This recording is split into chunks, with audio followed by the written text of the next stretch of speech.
Bonjour à tous et bienvenue dans ce nouveau tutoriel sur le C Sharp. Aujourd'hui nous allons voir les boucles en C Sharp et les trois types de boucles principaux. Donc nous allons voir le for each et le while. Donc il existe plusieurs types de boucles, comme je vous ai dit, et elles servent à différentes raisons. Donc nous avons les boucles où on sait le nombre d'itérations qu'on va faire, et des boucles où on ne sait pas le type d'itération, enfin le nombre d'itérations qu'on va faire. Et donc c'est pour ça qu'il y a différents types de boucles. Voilà. Donc je vais commencer avec le for each.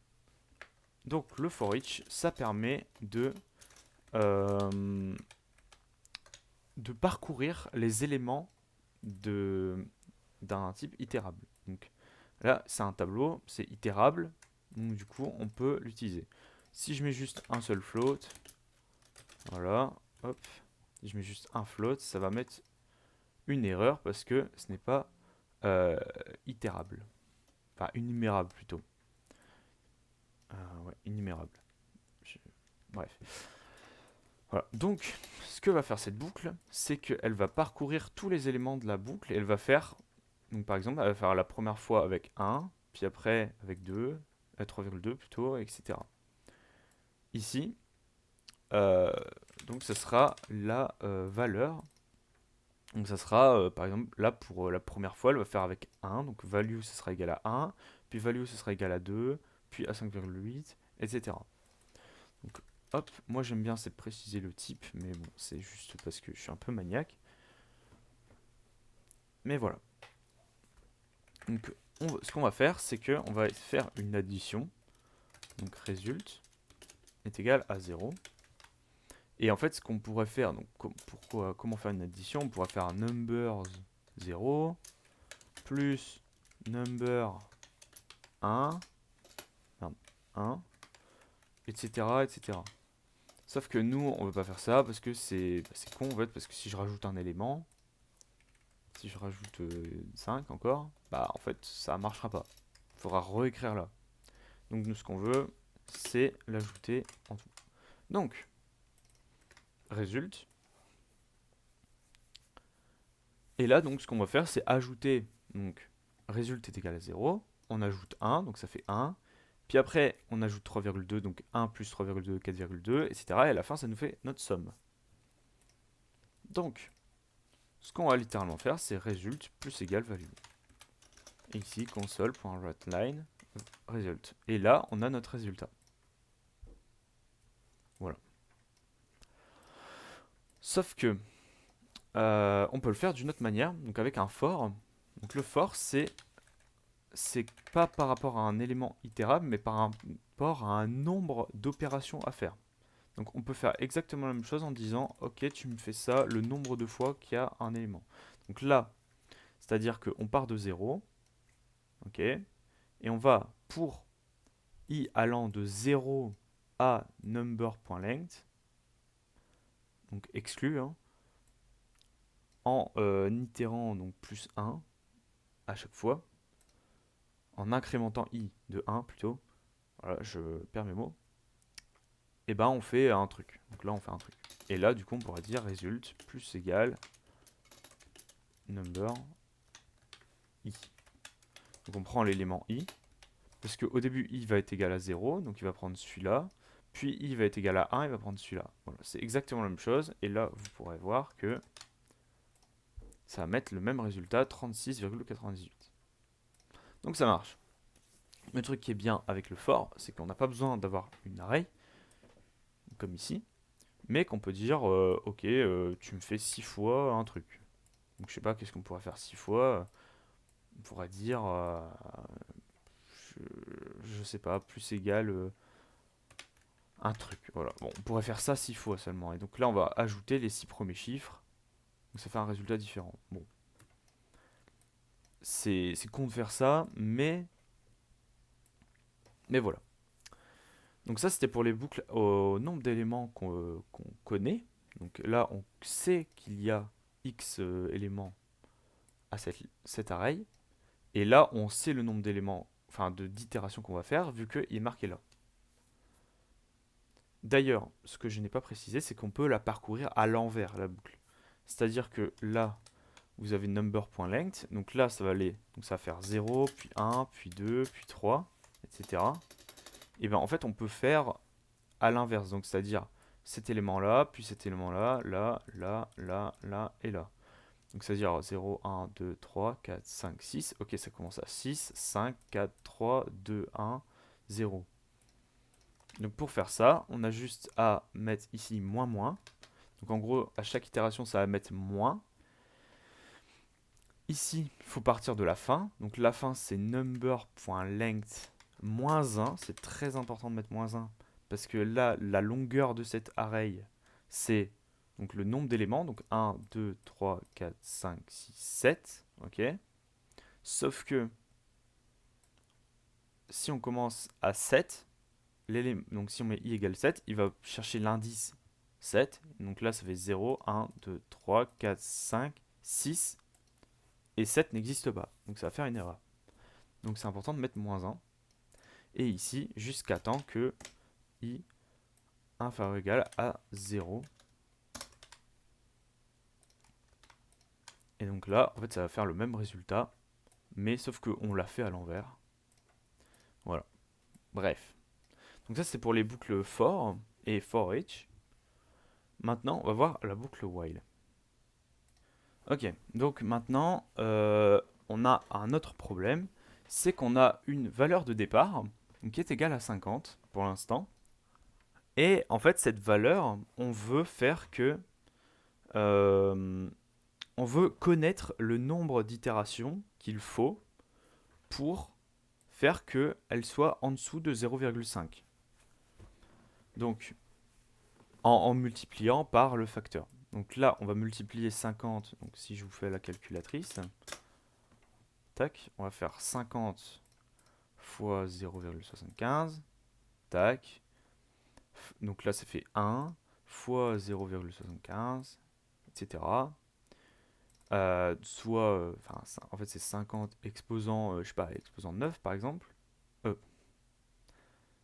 Ouais, non, c'est pas ça. 50 fois 0,75 exposant 9 plutôt. Tac. Et là, vous voyez que, bah, par exemple, au bout de 9 itérations, on est à cette valeur-là. Donc, c'est pas encore bon, donc on va encore le faire, etc. Bref, et nous, on veut savoir en combien d'itérations on peut faire ça. Donc ça, c'est un nombre qu'on ne connaît pas. Parce que, bah, vous voyez que là, par exemple, avec la calculatrice, il a fallu que je teste et que je mette par exemple 9, et j'ai vu que 9, ça marchait pas. Donc j'aurais remultiplié encore une fois, etc. Donc en fait, on ne connaît pas le nombre d'itérations qui est nécessaire. Et donc, c'est un problème. On ne peut pas utiliser un for ni un for each. Néanmoins, on peut utiliser un while. Donc un while, c'est une boucle avec une condition de sortie. Donc on va faire while. Et en fait, là, while true, c'est une boucle qui ne va jamais s'arrêter. Donc si je fais ça, tac. Donc déjà, pourquoi elle ne peut pas s'arrêter? Parce qu'en fait, ça, c'est la condition de sortie. Donc si c'est faux, ça sort. Sauf que là, c'est toujours vrai, donc ça va toujours s'exécuter. Et on peut le voir comme ça. Vous voyez que ça met des E à l'infini. Et pareil, si je mets false, comme la condition de sortie c'est false, il faut que false est égal à false, sauf que bah, c'est toujours vrai, donc du coup ça le fait pas. Voilà. Donc, la condition de sortie, c'est que il faut que start value soit inférieur à end value. Et donc i égale 0. Et ici, on va dire que factor start value fois égale factor i plus plus. Et donc là, ce qu'on fait, c'est qu'à chaque fois, on multiplie la start value par le factor. Donc c'est-à-dire que ici, on rentre dans l'algorithme, c'est égal à 50, égale 0. Donc ça, start value, est-ce que start value est inférieur à end value? Non, parce que ça vaut 50 et ça vaut 0,5. Donc ce qu'on fait, c'est qu'on multiplie par le facteur. Donc là, par 0,75, donc ça fait 32 id. Et donc, comme ça fait le nombre ici, ça fait pas 32 en fait, c'est pour ça que j'ai bugué. Ça fait 38, enfin 37,5, si je me trompe pas. Bref, en plus je l'ai vu il y a 2 secondes. Bref, m'en fous, je m'égare. Donc là, on multiplie et on met i++, donc ça vaut 1. Ok, là on arrive ici, on revient ici. Ok, est-ce que start value est inférieur à end value? Non, parce que là ça vaut 37,5 et là ça vaut 0,5. Donc on le refait, etc. Tac, tac, tac, tac, tac. Et à la fin, du coup, on a notre réponse. Console.writeLine. Et là, du coup, on va mettre ici. Voilà. Et donc là, normalement, on a notre réponse.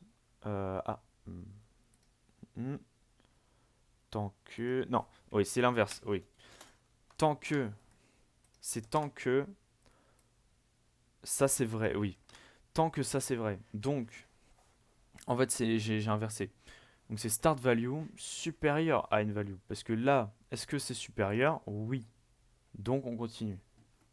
Voilà, c'est l'inverse. Et là, vous voyez qu'il faut 17 fois. Donc, on peut calculer comme ceci. Donc, c'est 50 fois 0,75 puissance. Donc, on va mettre puissance 16 pour vérifier. Donc là, ça vaut plus que 0,5. Et si on remultiplie par 0,75, vous voyez que ça passe en dessous, donc c'est bon. Voilà, donc ça, c'est un nombre indéterminé d'éléments. Voilà, donc, il y a aussi 2 autres choses qu'il faut savoir sur les boucles. C'est qu'on peut les casser, en fait. On peut les casser et on peut continuer une opération. C'est-à-dire que, ici, au lieu de faire ça, on peut mettre... Donc je vais faire exactement la même chose. C'est que on va mettre ici if. Donc ça sert à rien de le faire, mais c'est dans ce cas ici, mais ça peut servir dans un autre cas. C'est que si start value du coup est inférieur à end value, on break. Donc c'est-à-dire on casse la boucle. Et ici on met while true. Alors attention while true, mais ici c'est juste pour l'exemple. Et ici ça va faire exactement la même chose. Voilà, parce que ici ça va casser la boucle. On pourrait mettre aussi un autre if. On va dire ok, moi je veux pas que s'il y a plus de 15 s'il y a plus de 15 itérations, bah je veux que ça s'arrête. Ok, if i supérieur à 15, bah on met console.writeLine. Hop. Pas, bah on va mettre plus que de 15 opérations. Et là, on break. Et là, vous voyez que là, plus de 15 opérations. Bon, là, faudrait même return en fait dans ce cas-là.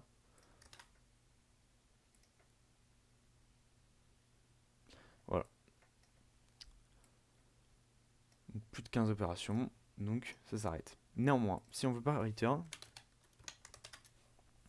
on peut faire aussi dans un autre sens, c'est-à-dire faire avec un continu.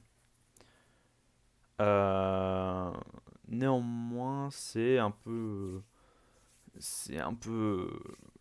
enfin, en fait, faut changer la logique. C'est-à-dire qu'on met un break à la fin. Alors ça, dans ce cas précis, ça ne sert pas à grand chose.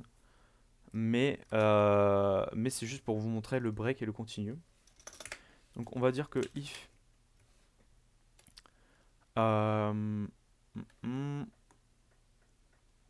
donc si ça c'est ça, bah on continue. Voilà. Break. Donc ça veut dire que en gros, en fait c'est littéralement ce qu'il fait. Hein. Tac. Ça, c'est littéralement la même chose que le truc qu'on a fait avant. Donc ça et ça,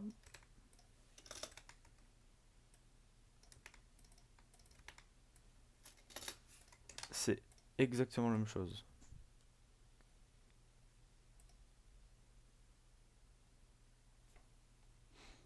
Enfin, du coup, tac. Enfin, ouais, de toute façon, on a vu que ça marchait tout à l'heure. Ces deux trucs sont la même chose, sauf que là, en fait, on a explicitement marqué, ok, voilà. Et en fait, là, ça peut être avantageux de le marquer comme ça si vous avez plusieurs conditions de sortie avec, par exemple, en mode, ok, moi je veux que, bah, comme j'avais dit, si i, euh, on pourrait mettre que ici, quand ça réussit, donc hop, on pourrait mettre que quand ça réussit, en fait, c'est ici qu'on marque i, ok, mais que ici, on pourrait mettre un break, donc if i supérieur à 15, donc on met le même truc que tout à l'heure. Bon, je vais mettre plus de 15. Et la break. Et là, en fait, ça règle notre problème de tout à l'heure.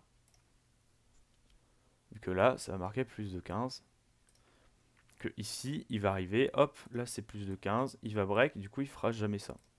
Voilà. Donc vous voyez que vous avez plusieurs manières d'écrire une boucle. On va dire avec l'expérience qu'on commence à jouer bien avec les breaks et les continues. Euh, mais vous pouvez rester dans... Faites le plus simple possible. Je vous, je vous conseille de faire le plus simple possible avec ces boucles. C'est-à-dire de ne pas faire ok un while avec un for. Ok, et puis avec un deuxième while, etc. Enfin, voilà, tout ça, ça va vous compliquer la vie. Ou même avec des breaks et tout. Si vous pouvez mettre juste une condition ici, et ici vous jartez tout, ça c'est beaucoup plus simple que ça. Voilà. Mais enfin, si vous avez des conditions de sortie, c'est le break. Donc là, vous voyez que la condition de sortie, c'est ça. Et donc par exemple, là, ici, si je remets comme ça, oui, oui, je peux pas. En fait, je peux pas faire le truc de tout à l'heure avec cette condition de sortie, sinon ça va mettre les deux. Parce que si je fais ça, ça va le mettre dans tous les cas en fait. Enfin bref, voilà. C'était juste pour voir les conditions de sortie, etc. dans les boucles. Tout ça c'est un peu plus compliqué, mais par contre ça va vous permettre d'avoir un code plus propre avec des conditions de sortie. Dans certains cas spécifiques, comme je vous ai dit, ne les utilisez pas en overkill, ça ne sert à rien. Si vous pouvez juste mettre une condition au while, bah, faites-le. Également, ce que je n'ai pas précisé, c'est que ça marche aussi pour les for et les for each, les break et continue. Ça marche avec toutes les boucles. Voilà. Donc voilà, j'espère que ce tutoriel vous aura plu. N'hésitez pas à vous exprimer que ce soit en pouce bleu, pouce rouge ou en commentaire. Je vous dis à la prochaine pour un nouveau tutoriel et je vous dis salut à tous.